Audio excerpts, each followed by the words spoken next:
the newest chairman of the PCB has come out and said this is a disgrace, and he wrote the words, "New Zealand, what world are you living in?"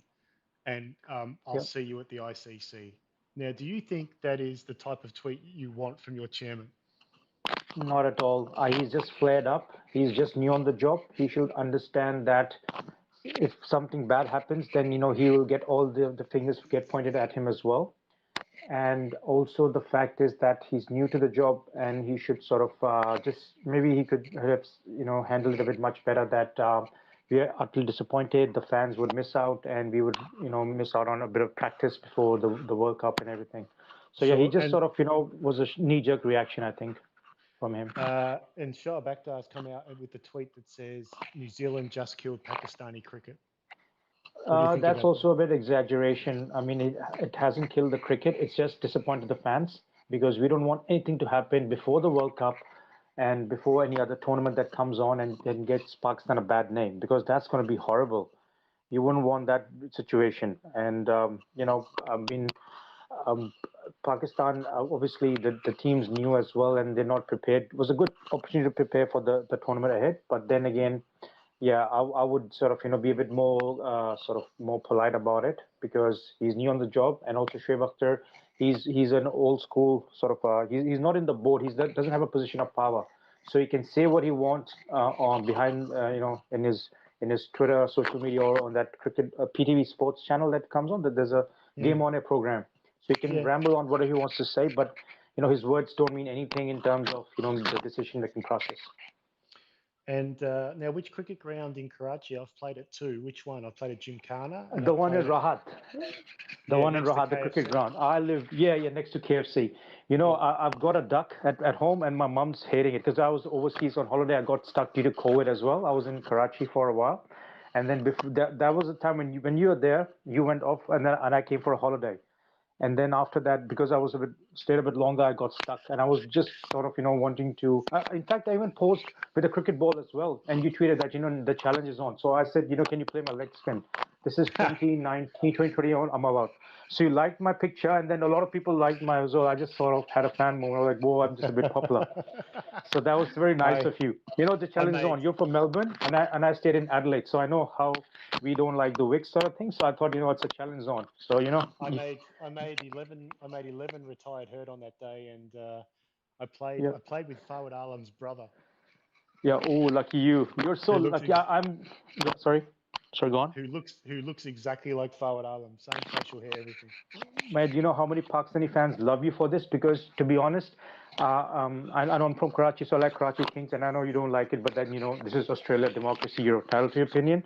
But the way you don't like Sharjeel, I like Sharjeel and Fawad Alam only, and I was very much disappointed after for the cricket team now after the '99 World Cup loss, and then once all the greats retired, Wasim, Waqar, Shoaib, when all this lot finished up, and then Salman Butt sharing the same surname, I got a lot of flack. In Australia, I was heckled, and I was also, in the bantering and stuff when you play cricket. So people used to say, "Oh, you're gonna fix the match," and blah blah. So no, I got disappointed Pakistani cricket, but only Fawad Alam was the one that I missed, and then you've done a very good job to sort of get him back, and that's the people love you for it, man. That's how it is. Yeah, the only reason Fawad Alam's in any team is because of me. What a joke! Come on, Yep. the Yeah. guy spent 10 years fighting. Let's move on. No, no, Put this picture, but you, brother. with the cause, people love you for it. That's what I meant. I mean, he put his effort, but the cause that you sort of, put on forward on social media, we love you for it, buddy. You're a Dennis Thanks, Johnny for that.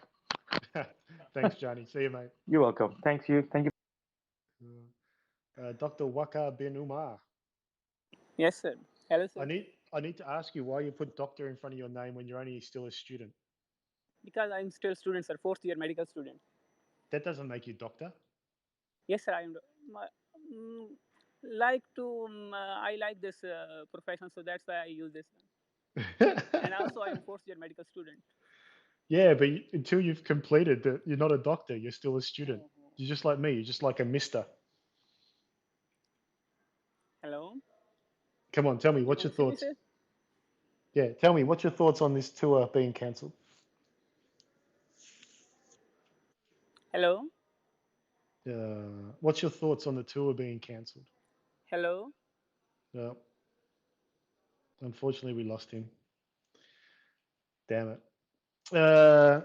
Dr. Waka bin Umar. I'm going to call myself like I might call myself captain or something because I've played Flight Simulator on my computer, so that makes me a captain. Like that's the same thing. Uh, Solomon Raza, CEO and entrepreneur, founder of 1 Million Meals. Tell me all about that, brother.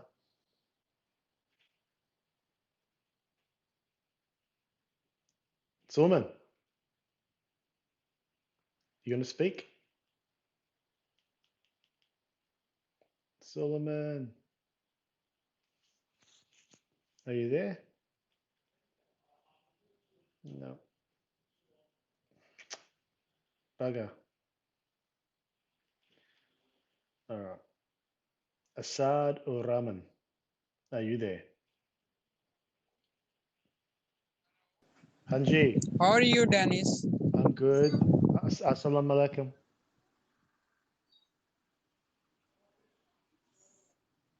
Hello? No. This is not good. We're having some people that are struggling. That's okay. We'll try Ahmed. Hopefully he joins. You there, Ahmed?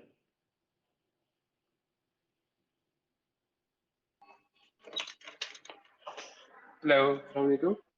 How are you, man? Hello, can you hear me? Yeah, tell me, what's your thoughts? I'm very disappointed. What else, man? No I words. think everybody's disappointed. Yes, but that was not. No one saw that coming. No, no one did see it coming. But as I said, I don't think they just made it up on the morning and said, let's go home. But I think there is a lot of politics behind this. What are your thoughts on this? No, it's not politics. It's not politics. There was a proper threat made. But they There, have not shared the thread, have they? yeah, but why? But that's like, why would you? Like, that's not how this game works. That's not how the game works. You don't say I've got a threat. I'm going to tell everybody what the threat is. Their job at the moment is to neutralize the threat and get these people out safely, right?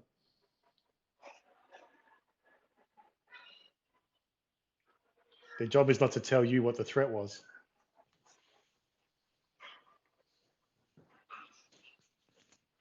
I don't know, man. I'm very disappointed. Yeah. Okay. Ahmed's gone. Are you there, Sarah? Yes. Hello, Dennis and How everyone. how are you? Thanks for joining us. Assalamu alaikum. Yeah, walaikum assalam. So I was just because I follow cricket like crazy and was Mm, very happy that New Zealand is coming here, but uh, it is an embarrassment for Pakistan for sure. I'm not feeling very good about it, but I think I mean, blaming the New Zealand cricket board is not the right area to do that, mm, because I think whatever the government or their intelligence agencies will tell them, they will take a decision based on that. mm. So but only thing what I'm reading, and there are just different news flowing in, is and I don't know how accurate it is, that the New Zealand intelligence agencies or the government, they unilaterally, found out this information. They didn't share it with the Pakistani intelligence agencies to evaluate whether these reports are accurate or what's going on. So there is still some gray area, or there is some it's unclear what has happened. I I would I be, based on what I've heard, I would doubt that highly. Now, it may not be that that's filtered back to the PCB yet, Yeah, but from a security perspective, um, the PCB may not be the first point of call for the New Zealand government if there's a security problem. yeah. I think that's what I'm saying. Like, I don't know how who. I mean, was it a tip off to the New Zealand intelligence agency that came to them, and then they told, yeah, there is some security threat, while the Pakistani intelligence were 100% sure that there is no threat. Syra, But Syra, this like what we see superficially on the surface is not how this game works. I could guarantee you that um, the New Zealand intelligence agencies would have been told of the threat via either the English intelligence agencies or the Pakistani intelligence agencies directly. You know what, Dennis? That's what I say. I mean, with these agencies, it's it's very gray all the time. It's unclear. So, as I said, there are news coming in. They're not. I don't know how true they are. You know, different sort of news can come out. But to be honest, I don't. I hardly believe that there's any politics behind it, or any kind of influence happened there that the New Zealand board took a stance. But what I would want to just give a message to all my fans that, you know, targeting New Zealand cricket board is useless. Don't do that. It's not their decision. To be honest, it's if the government is telling them something, they will take that decision based on that information, and stop putting all those nonsense, hashtags about New Zealand cricket team, or you're cricket fans. You don't do this. Yeah, That's the thing. so I've just got confirmation of the news that the threat was shared to the New Zealand government via the British High Commission. Ah, And then, yeah, so exactly what I thought had happened. And then that got shared with the Pakistani intelligence agencies who probed it. They believed there was no threat. The New Zealand guys went back to the British High Commission and said, "Are you sure?" And they said, "There's a threat." So, because the intelligence agencies don't agree is one thing, but I can guarantee the New Zealand government's always going to side with the British High Commission and the British agencies and not the Pakistani agencies, right? That's where the relationships are. So that's what's happened. Now there's a press conference, I think, at 5 o'clock with the Minister of the Interior. And government ministers don't get involved in cricket tours unless there's some proper reasons to do so. So this has still got a long way to play out. But as I said, I've got a bit of empathy for the Kiwis when one of their closest allies is telling them, "Dudes, there's a problem." yeah. And it's no secret that the British intelligence service is very well rooted within Pakistan, right, and India, and are very close to what's going on. There's no surprises there usually. So That's true. And I think it would have been a good idea if they would not have come here at all.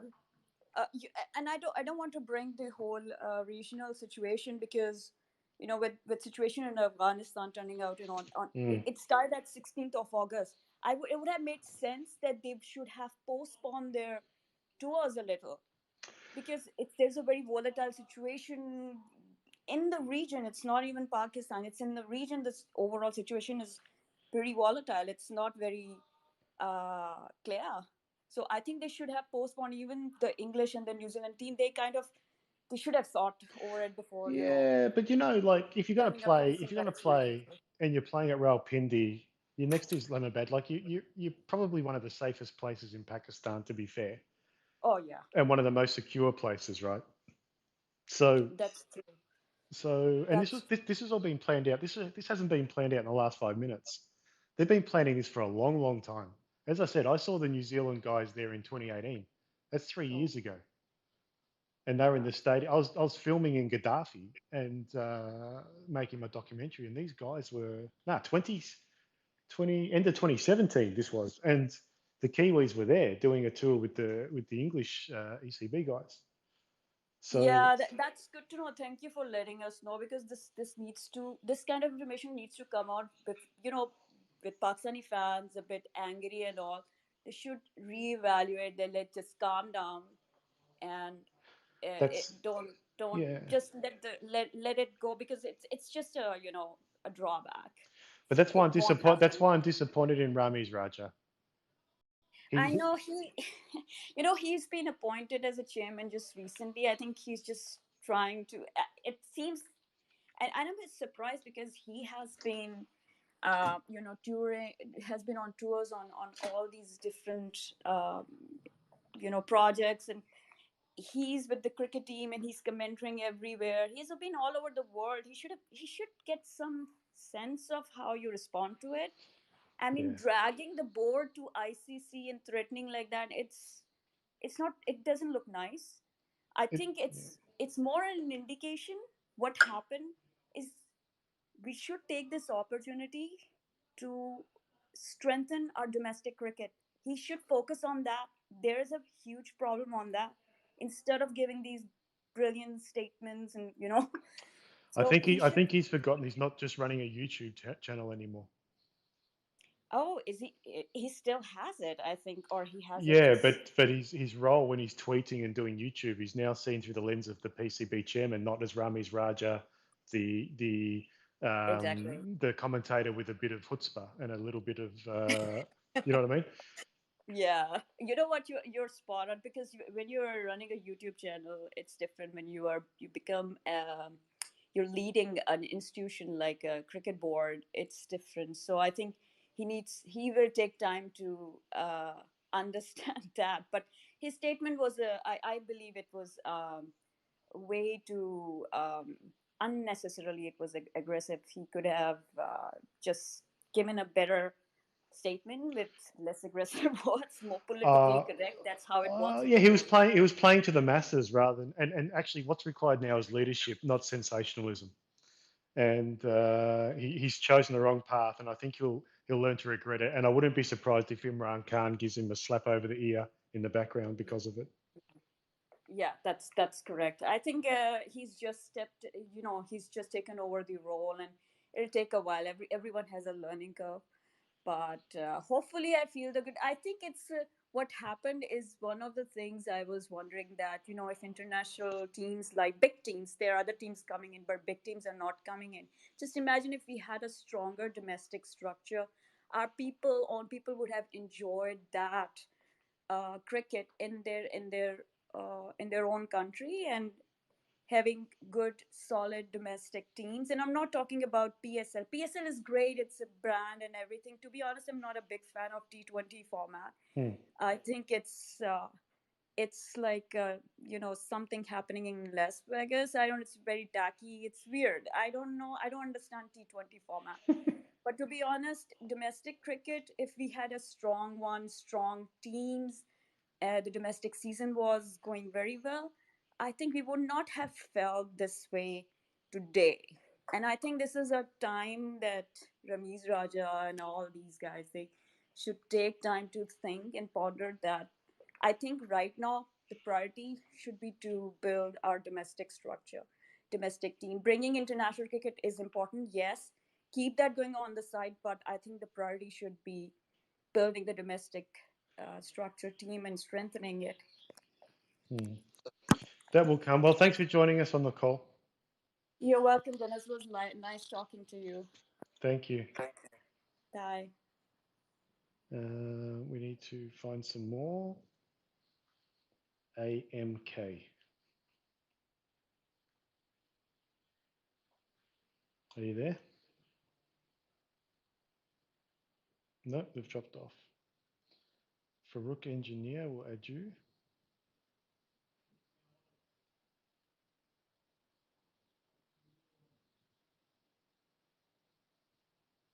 Are you there, Farouk? Yeah, I am here. How are you? Good, my friend. What do you Yeah, fine. what are you feeling right now? You know my feelings, of course. As a Pakistani, you know my feelings. But I keep thinking about it that this is gone for, I mean, almost now 17, 18 years. And we've been through this and we've tried to do a lot of improvement. PSL, you see all these international players coming in. And of course, the region is heated up at the moment. But I thought we could have come up with a better solution. I can understand fully, and I've been listening to what your views are, and also some of the participants about the way it has been. I mean, how the communication goes around behind the doors. But at the same time, we have to find a solution to these, and these incidents do happen also. Like if I look at what happened in the Christchurch mosque, there were 8, 9 Pakistanis Hmm. that actually gave their lives. But we stood by what New Zealand government did, because you need to support the countries in which these things are happening, and they need support. So at such times, if the team walks away despite the Pakistan government and their agencies feeling that we are secure and we are fine and we'll be able to take care of you, so if people walk away, this Yeah, actually leaves.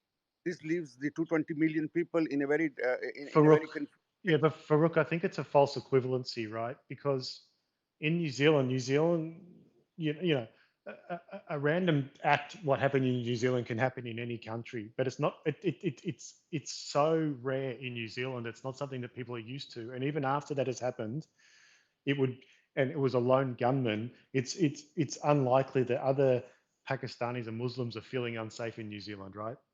Everybody understands that there was one crazy dickhead and off he went. Whereas Pakistan's got a history of these things, and through the Western guy's lens, the white guy's lens, the Gora's lens, anything for these young men might spook them, and it's Yeah, happened. yeah, but believe you me, 220 million people are not like that. It's just a few No, one or no. two odd ones that happen like that, and Sorry. I'm all. not. I'm not saying that's. I'm not saying that's what the country is. I'm not saying that's what the people are like. What I'm saying is this is the perception. The different. There's a different perception, right? A Pakistani person going to New Zealand doesn't feel like they're at a chance of getting blown up or be shot at. But a Gora going to Pakistan who knows nothing about Pakistan and has been fed the propaganda and seen the news after the last 20 years has a different a risk profile than what a Pakistani is going to New Zealand. Would you agree?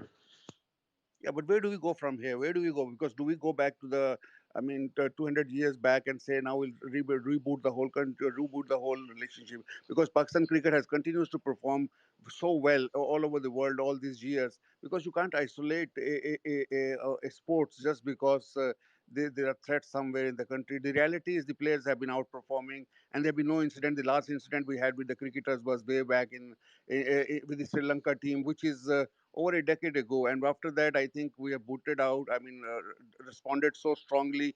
The whole country stands behind the teams that come into the country. We cheer them up, we follow them around, we make sure that security is given to them. So, what else does the world want from us? Do they want us to close down our country I mean, there has to be a starting point by just giving a statement, calling back a team, and saying everything is bad here. That's not the solution. The solution is let's play, give them another chance. Inshallah, nothing would happen. We will stand by our these international players. We have done that in the PSL. We have protected players. We have all these team leagues have been going on. This is a regressive step. I feel this is regression. You call back your teams. You tell them that this country is not safe, and of course that leaves a lot of confusion.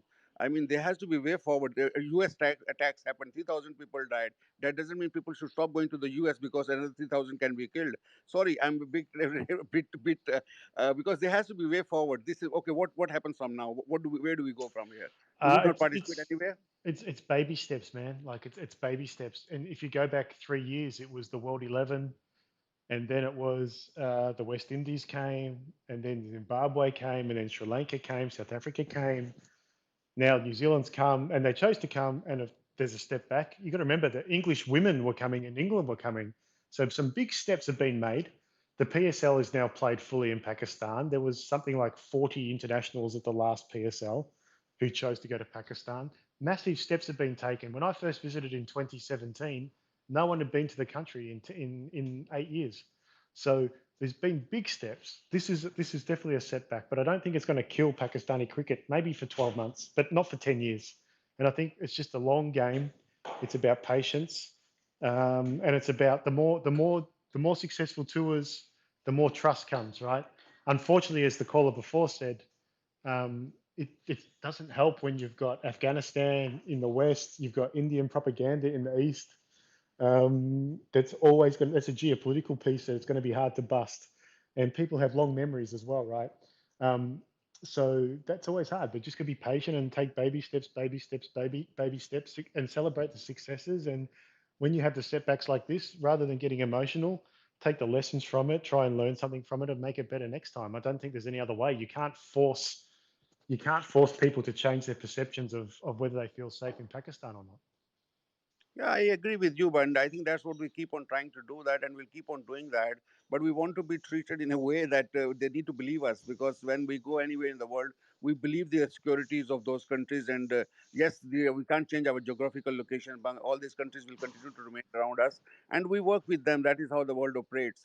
But at the end of the day, I mean, this is a sports. This is a sports that need to be promoted, and very popular sports. You've been to Pakistan, you know how we love this, and how we protect you guys, and how we cheer up you guys. So I think you guys need to also support us in these things and take us forward, because otherwise the whole, at least my generation has seen this, that there's always some controversy going around cricket. Despite that, we go all over the world and we play in every country. Not saying that we're not going to go and play there because of security reasons. So we just need a support, and I expect people like you to promote us. Since you've been in Pakistan, you know how closely we love you guys, how we work with you guys. So we need a support here, and I think you guys should come out. Farouk, And I, Farouk, yeah, I've been supporting Pakistan for 10 years, man. It's almost been my sole job in cricket is to get cricket back to Pakistan for 10 years. So you don't have any problems with me. yeah, not Um, with, at least promote this out there, because we can't change our geographical position and we can't change what happens in India or Afghanistan or in Iran or any country in the world. But we are there supporting everyone. We cheer up. We make sure that security agencies drive around you guys. We give you a cover. We will protect everyone that comes into this country. I mean, we have given our lives to do that. What more does the world want from us? I mean, we are already cornered in this, and this is the best we can do. After Sri Lanka, what happened? Nothing happened after that Sri Lanka incident, which was in Lahore, and it's a decade-old incident. Yes, that's what I'm saying. One odd incident happens in the world, but you don't corner a country because of that. You don't say that the whole country is a flawed country because of that reason. yeah, but Yes, the problem you've got, as I said, I was saying earlier, there was 300 terrorist incidents in Pakistan last year, right? 300 bombs went off. That's not normal for someone in the UK or from Australia or from New Zealand. That's not what they here, normally see at home. And so here we knew this is, that before coming to Pakistan. They knew that before coming. The 300 incident took when they still. I mean, the team came here. You left yeah, the whole but country in a sure, but you dismay. but you don't know what information was fed to the New Zealanders. You don't know what the threat was. And so until you understand what the threat was made, and that they couldn't get satisfaction from the ISI and the local forces that they would be safe, until you understand all that, you can't judge it because you don't know. But what if the threat was someone threatened to fly a plane into the stadium, or we're going to snipe you from a building as you come out of the buses, or who knows what the threat was, right? Yeah, What if it's all speculation. So we can continue yeah, to speculate till the yeah, end of the world. But yeah, so that's what I'm saying. So what I'm saying is you can't judge, or I think it's a bad choice to make to judge the choice that the New Zealanders made when you don't have the same information that they've been given. It will come out in time. And in fact, it's starting to come out now. There's WhatsApps going on now between the players and the journalists and this and that. There's information leaking already, right? So let it all come out, and then you can make a yes, decision. we will do, because the prime minister of the country, who is the chief executive, has gone out and stood by and said that I share the assurance. He calls the prime minister of New Zealand. I mean, that's the best we can do. Then it's for the world to evaluate us, because we've been trying our best, and I think we'll continue to do that as a nation. Whoever is there Yeah, is yeah, but respected. but the difference is the New Zealand government can't force the New Zealand cricket team to come home. They can give them advice and say we strongly suggest you do this or that, but ultimately they'll make their own decision. It's not like Pakistan, whereas if Imran Khan said you come home, everybody goes okay. That's not controlled the same way in New Zealand. So they would have been given information, and they're grown men, and they would have assessed the risk themselves. They would have listened to the best people they have, and off they go. Well, thank you for listening to the rant at this moment when we are angry. I think we'll be more insanity when we are after some time. But we feel pretty bad because we want to see cricket in our grounds. We love cricket and we play cricket, and we want other people to come and compete with us on our grounds also, as we do in their grounds. Thank you. Thanks, mate. I appreciate you chatting. Yeah, Look, thank you. yeah. Look, it's getting late here in Australia, and I want to catch up with the WhatsApp messages on what's happening in Pakistan at the moment, and catch up with some of the Kiwis as well. So I think there's another Spaces that Heda Azza